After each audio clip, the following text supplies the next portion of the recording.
Tate K at the age of 36 was driving an 18-wheeler north on I-5 back in 2013 just about an hour south of the Oregon border at dinner time.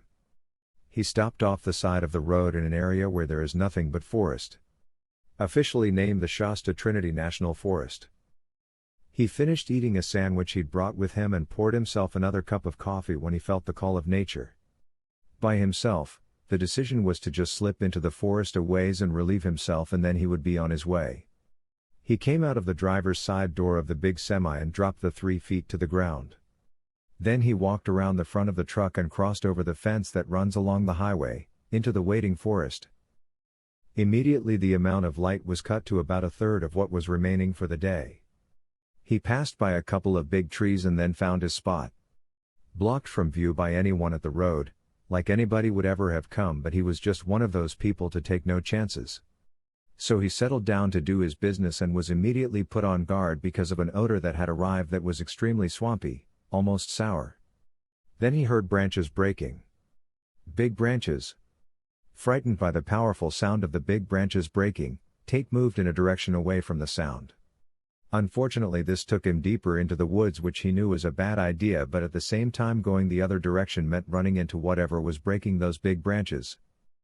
He would try to circle around, but the breaking branches seemed to be moving in a direction which directly prevented him from getting back to the highway, where he could then either walk south or north to get to his truck. He thought the truck would be north of where he should come out, but he was never able to test the theory because he kept having to retreat backwards into the deeper part of the forest because of the thing that was breaking those branches. The darkness was quickly replacing what light had been generously keeping panic from setting in. He felt his pockets and located his phone. Thank goodness he would have a light to see with. At least for a while. Normally he would have thought it reckless to try and go very far in a dark forest where you could easily become seriously lost, as opposed to being in a spot where you knew the highway was not far off. He had a good idea of where he was, where the highway was, and if worst came to worst he could bring up a compass on his phone, so to get himself pointed in the right direction. He figured no matter how lost he might have gotten when moving away from that thing, he was still on the east side of I-5, which meant all he had to do was to keep moving in a western direction and he would have to come out at the highway at some point. Once again the branches breaking. This time from a more southern direction, but still between him and the highway. Or so he figured. It was now completely dark and he was more than a little scared. Still he kept telling himself that all he had to do was to keep his head, and his sense of direction was still good. He checked himself with the compass in his phone. He still knew which way west was, so he just had to stay calm and think. Okay, if that thing is more to the south now than to the north, it is actually playing into my hands. I have been moving south and so naturally I will have to cover ground going north to get back to my truck anyway. Just this way I am walking through the forest instead of up the highway. More trouble for certain, but at least I am moving toward my truck rather than away. Next thing he tried to do was to set a path that was both away from the branch breaking but also would take him closer to the highway. So he didn't go back the exact way he had come. Instead he angled his approach so it should be basically a direct line from where his truck was waiting, to where he was at now. It had become so dark that he was completely dependent upon his phone to be able to see to go anywhere. If he lost his light, he couldn't go any further for risk of getting lost for real. As he kept telling himself, the highway was not far away and he was still on track to find his way out of this mess. Plus, if the very worst case scenario, he could call for help. They probably wouldn't get there in time to help him from whatever was harassing him, but if he survived this thing then they could find him if he was just lost. Of course this all was dependent upon if he still had juice in his phone to make a call. That meant he needed to stretch out the time between now and morning that he didn't have to rely on his phone for illumination. The first thing he did was to start grabbing dead limbs and breaking them off into carrying size lengths. He kept his trajectory towards his truck as best as he could. The branches breaking were still egging him northward, which was fine by him. When he reached a point where he thought he should be able to hear the cars and there was still nothing, he decided it was time to go with Plan B. He had a fair-size armful of dried tree branches which he picked out a spot and set them down there. Next he broke them into halves and then crisscrossed them so to make a good fire. Next he tore off some pieces of his shirt and using his shirt and really dry parts of the bark off the dried branches he was able to get a small starter fire going. Soon he had a full-size campfire lit. The breaking branches continued, but they went around his makeshift campfire, keeping Tate on edge the whole time. Of course he could call for help. But he was going to need to be in a lot worse trouble than he was in before that happened. The embarrassment would be too great. Given the choices of having the forest department send out a team to find him, a distance which might only be a couple hundred yards from the highway, or dying, he chose the latter. Every time. If you're not a man, then he doesn't expect you to understand it. In defense of this approach, he would tell you what many other men cut of the same cloth would have told you. You'd be amazed at what he had gotten himself out of in the past. That thought, and the one about if he did have to call for help, gave him a rejuvenation to endure and overcome. He glanced up at the sky thinking the moon should be out, but only the stars offered any sort of hope that the whole world hadn't turned as black as the forest was all around him. His fire was beginning to lose its brilliance, which found him searching the close vicinity for more fuel, but he only found a couple of pine cones which didn't burn very well. It was going to be time to move on very soon. The thing breaking the branches was staying out of sight, but he could hear it going around his position in a counterclockwise direction. Finally he started talking to it. What did he have to lose? I'm going to put this fire out, and then I am going to continue to the highway. You have had plenty of time to hurt me if you wanted to do that. But I don't think you want to hurt me. I think you just want to scare me. Well, congratulations, you win. Now knock it off and stop harassing me, and maybe I will be able to find my way out of your living room. I am truly sorry I trespassed. I do not know what else to do to make it up to you. So if what you want is for me to leave, then how about helping me to get out of here instead of scaring me? You're only prolonging an obvious uncomfortable situation for the both of us. You've had your fun. Let me be. When he stopped his rant, there was no more breaking branches. Tate did as he had claimed. He made sure the fire went out. Then he continued his trajectory toward where he thought his truck was located, and a short time later he was climbing over the fence that runs along I-5 and then onto the gravel where his truck was parked. He felt watched the entire time, but the breaking of branches and the intimidation stopped after his rant. He climbed into his truck and went on his way. Did the thing in the woods understand him? What do you think it was? Please stay tuned for another tale. Before we start, please give the subscription and like a push. It's greatly appreciated. Our next story. This is the story about the Frozen Lady assassins versus the high school student. 2018, just before the pandemic took firm hold on the world, Sarah Kopsch had just returned from visiting her grandfather's farm located near reservation property along the Arizona northern border. When she returned, the little bookstore had closed, that had always existed across the street from the business where she worked as a waitress that had tables both in and outside. When things were slow, she often sat at one of the tables outside and looked inside the window of the bookstore. Upon her return, she saw the bookstore had become a clothing store which apparently liked to dress up their mannequins, looking of Asian jeans, and place them outside the front door so it gave the appearance like there was one going in and one coming out. The one coming out held one of their fancy sacks with the company logo on it. It was an odd name if you were to ask Sarah. Be Thirsty was the name of the company, which maybe wouldn't have been quite so weird if the lettering for the company logo wasn't in red and in a format which looked like it had been freshly painted using an aerosol can, so that in places the paint had went on too thick and as such had begun to drip off the canvas.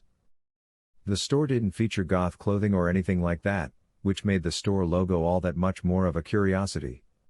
Perhaps the owner didn't put the whole color scheme together with the dripping font look and of course the thing it spelled out. Be Thirsty could have easily had a sexy undertone to it. Perhaps to some it still did, even with the red dripping font. But to Sarah it was just odd. None of that was reason to even turn your head. What was reason was the dream she had while sitting at the table outside. And more frightening was the one she had at home later that night. Before settling down for the nap, she had wandered into the clothing store. Stepping past the mannequins, there was a distinct odor of mothballs. The old-fashioned kind that really stink up an area. She recognized them from her stay at her grandfather's farm. Her grandmother was partial to using them in their storage closets, which was where she liked to spend time looking at stuff. So she recognized the odor quite clearly. She bumped into one of the frozen females, the one leaving the store, and knocked the sack from its frozen hand. Sarah bent down and picked up the sack and replaced the handle into the mannequin's outstretched hand. She said, "I'm sorry." Then, just as an afterthought, and because she thought it funny, she added, "That perfume will keep more than just the moths away." Then giggled and scooted past the two frozen models and into the store. A while later she exited without having purchased anything. The place was frankly overpriced and she didn't hold out hope it would be there for an extended stay. After that was when she sat down at the outside table and fell asleep. In her dream she saw the two mannequins. They had knives in their hands and in her dream they kept getting closer, but it was in pictures where they would be frozen in motion each time, but with every passing scene they were getting a little bit closer with those knives. Then she was watching herself sleeping, with her head down on the table, as the two mannequins got closer to her in every scene. In the last picture, right before she woke up, the closest mannequin, the one she had knocked the sack out of her hand, was in a frozen motion where she had obviously taken a slash at Sarah, which was what caused her to wake up. Once awake, she felt a sting on her neck. She pulled her hand away, showing blood on it. Immediately she ran to the bathroom and saw that her neck had been slightly grazed by something which must have been sharp because it was a clean cut. She returned to the outside table to see the two mannequins where they had been before. The one entering and the other leaving, still holding that sack with the Be Thirsty dripping red logo on it. Then she noticed something that almost slipped past her. The two women had changed places. The one going in was now the one coming out and vice versa. She walked over to them very cautiously and touched the one coming out. She didn't move, of course, just stood there stinking like mothballs. She hadn't noticed the stench when it was attacking her in her dream, but the odor was most apparent now. She even thought she could remember vaguely smelling that odor when the mannequins were coming after her with knives. But that was crazy. Did things even have an odor in dreams? She didn't remember ever experiencing it. Then again, she never had a dream that actually cut her either. Did she manifest the wound? It wasn't much of a cut. Barely more than a paper cut. Truth be told, the odor of the mothballs bothered her more than the actual wound, though she didn't know why. Perhaps it was because she could have believed she manifested the wound. But she wasn't so sure about the odor. Up until that nap, she had always believed that you couldn't smell things in a dream. That meant if she did smell an odor, it wasn't likely something she had invented in her mind. Then again, the whole scenario was probably a goof. People were starting to come in for the evening dining. Soon she was busy taking orders and bringing food, and by the end of the night she had actually forgotten all about the entire incident. When she left there that night, it was impossible not to notice the two mannequins were nowhere to be seen. Sarah walked over and glanced in the window of the shop and saw them inside. While walking home, she laughed at herself. What did she expect to see the mannequins doing? Sharpening the imaginary knives? Threatening the other mannequins? Perhaps catch them performing some satanic ritual? At home she fixed a frozen pizza and ate half of it. Then she let herself drift off to sleep. It was 3 a.m. when she was woke up drenched in sweat. The nightmare had featured the mannequins, just like before. They were coming after her in a series of frozen pictures. In every frame they came closer, holding those knives. This time she was able to flee before they got close enough to cut her. She knew she couldn't go back to sleep, so she fished around looking for the remote to her television when she noticed that odor of mothballs. How could that be? Were they actually here? Checking the front door, she found it unlocked. This was most unsettling and was cause to not fall back asleep the rest of the night. That next day at lunchtime she arrived for her shift. This particular day the wind was blustery, and when she was refilling the napkin holders, a handful of napkins caught a round of wind blowing through, and it caused the napkins to scatter into the breeze, where they drifted across the sidewalk and into the mannequins standing outside the clothing store. Most the napkins found wings and blew on to some other location, but there were a few that got caught in the mannequin's clothing, and there was one flapping from the shoe of the mannequin which was walking out of the store. Sarah didn't give it much thought after it happened because the lunch crowd showed up and she got busy. Later in the day, when the lunch crowd dwindled to just a couple of old ladies drinking coffee, she took advantage of the situation and sat down at the table outside where she had napped the day before. Once again she drifted to sleep because she was exhausted from not sleeping the night before. In her dream she was watching herself sleep when the mannequins began to get closer to her sleeping body. In that weird way they would appear frozen in a scene and then she would look again and they had moved closer. She came to the realization that they only moved toward her when she wasn't watching them. She couldn't help but allow herself to blink, and when she opened her eyes again they were again closer, and this time they had their knives out. She struggled to keep her eyes on them, but she was so tired. Again she slipped and blinked and again they were closer. Sarah forced herself to get up and get moving.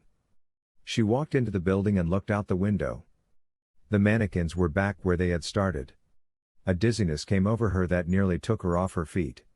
She quickly found a chair, and before she knew what had happened she was again sleeping. Her boss came over and nudged her awake. Before she even acknowledged her boss, the first thing she did was to look out the window at the mannequins. They were in different positions. They must have started to come for her when she fell asleep, but her boss had saved her. She made an excuse to go home and her boss was agreeable. She was told to get some sleep and feel better. Sarah left and went straight home. She was exhausted, but now she was afraid to go to sleep. Maybe she was tricking herself. This whole scenario was crazy as keeping goldfish in a mud puddle. Maybe the fact she was so exhausted had caused her to dream all this stuff was happening. She thought, after all, what has really been the result of all this? She had one scratch on her neck that could or could not have been caused by the mannequins. That odor. Well, it is a very distinct smell which, having been recently exposed to it, there was logical cause that she would incorporate that odor into her dreams. She was willing to bet that the mannequins didn't even smell like mothballs. It was probably something she had brought with her and she caught whiff of it when she was near the mannequins and there was the association. Sure, that was it. She was being a nutcase. She had herself totally convinced. When she got home she went straight to bed and didn't hesitate to shut her eyes and allow the sleep to blanket her body. She woke up refreshed and feeling like that obviously her fears had been for naught. In a wonderful mood she was practically dancing around the house. The evening came and she ate dinner with her parents. It was something she didn't do as much these days due to her job needing her at the same time that her folks, like most people, sat down to eat. Feeling a hearty appetite, in the mood to converse, she ate while the family talked. Eventually her mom made mention of having seen something odd earlier in the afternoon outside their front door. This was very much of interest to Sarah as soon as she heard the mention of the word odd. She felt like she had all the odds she could stand for a while, but apparently she was going to get more whether she liked it or not. Mom went on to say that when she arrived back from the drugstore that there were two mannequins standing outside the front door. They had been placed so that it appeared like they were trying to force the front door to open. Sarah felt like she had been kicked in the stomach and karate chopped at the neck all at the same time. Her hungry attitude dissolved like sugar with hot water poured over it. She got up and caught her foot on the chair, causing her to fall and hit the floor with a solid thump. The foot was wrenched loose and she felt herself tear up as she struggled to get back to her feet. Her legs felt like overcooked spaghetti and she couldn't breathe. Her mother had been saying something to the effect that when she finished parking the car and went to the front door to see what this was all about, that she had once again been surprised because the mannequins were not there any longer. Then the next thing Sarah heard her mother saying had something to do with Sarah's clumsiness. She came back into the conversation in mid-sentence. And another thing is, you look like hell the last couple of days. What is up with that? Her mother asked. I just haven't been getting much sleep, that's all. I'll be fine. But she was far from fine. Sarah was going to have to face this situation by herself. There was nothing she could say to someone that wouldn't sound like she was absolutely batshit crazy. No, she had to deal with this by herself. 2 in the morning was the last time on the clock that Sarah had seen before she fell to sleep. In her dreams they were back. Same as the times before, they would advance upon her in frozen scenes. She never saw their bodies actually move. Just that when she looked away and then back that they would be closer. When they got within a certain distance the knives would become visible. Perhaps because she had slept earlier, or perhaps she was just that terrified, but she woke up before they were able to reach her. She got up to go pee and while walking down the hallway she noticed a napkin laying on the floor of the hallway. Did she smell the slightest hint of mothballs? It couldn't be. How could they have got in? She passed the bathroom and went straight to the front door. It was not only unlocked, but was also ajar. The door had not even been shut properly. She shut and locked the door in proper manner and then went to pee. The rest of the night she sat up thinking what to do. She decided to drive down to the cafe where she could look at the mannequins inside their store and was surprised to see the mannequins were outside, standing in their usual spots. The one coming out of the clothing store didn't have her be thirsty sack in her hand like usual, but other than that they were the same. That must be how they were able to be at my house tonight. They are not picking locks, they were already outside and free to go. But how did they get into her house earlier? Of course. Her father was notorious for leaving the front door, or all of them for that matter, unlocked. Her mom was constantly complaining to him to remember to lock the doors. That would explain why the mannequins were stuck outside the front door when his mom came home but later were able to get inside after Dad had come home and forgot to lock the door. If all that was true, then at least she could feel safe from the mannequins when behind locked doors. That was a lot when you considered the alternative. Even so, she was so tired and so scared, but she knew she had to sleep, so she made sure the doors were locked, and then instead of climbing into bed she stuck her pillows to look like it was her sleeping under the covers, and then she crawled into her closet with a bunch of her favorite stuffed animals and fell asleep. The next morning she woke up a little stiff from where she had slept, but she was alive and she had another day to figure out what to do about the mannequins. Work came and went without incident. The mannequins stared with their dark, lifeless eyes, watching Sarah throughout the day. When she left to go home they were still outside, which meant she might end up getting a visit that night. Back at home she went around the house making sure the doors and windows were all locked. Next she waited for her father to return for the night so she could make sure he didn't forget to lock the doors he came through. Once she had everybody inside for the night, there was another trip around to make sure everything was locked tight.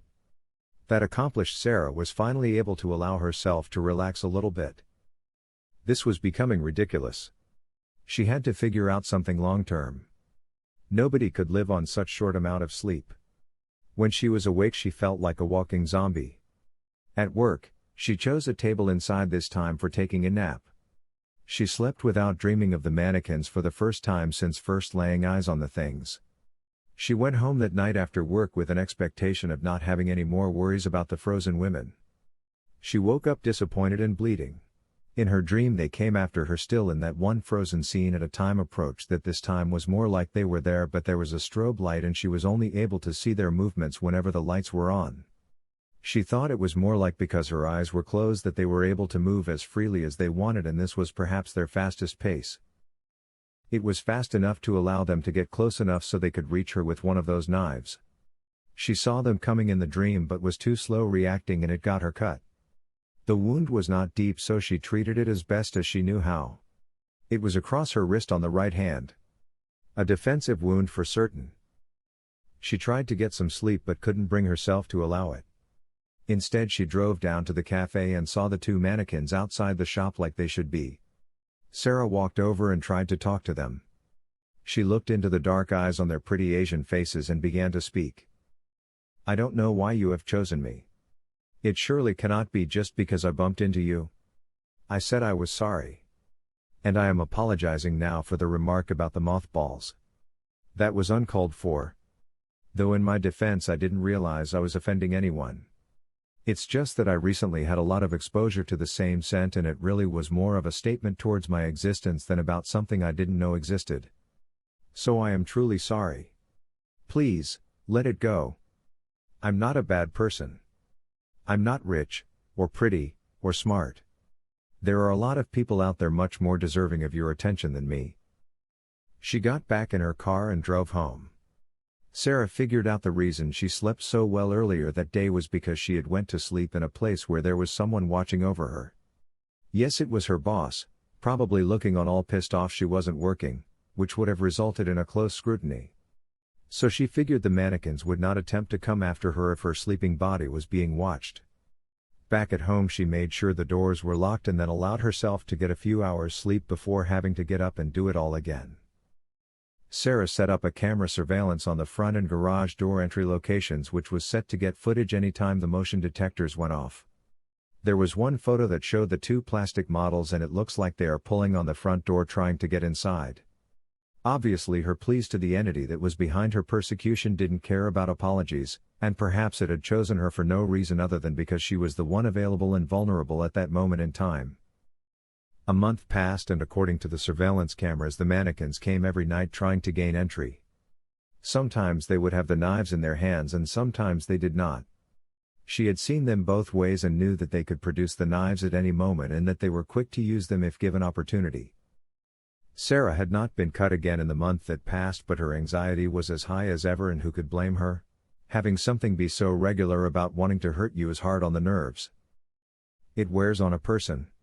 Always double checking the locks. Make sure nobody went out and left a door open. Then one day Sarah got an idea. She waited until there was nobody left around the cafe, and that all the clothing store employees were gone.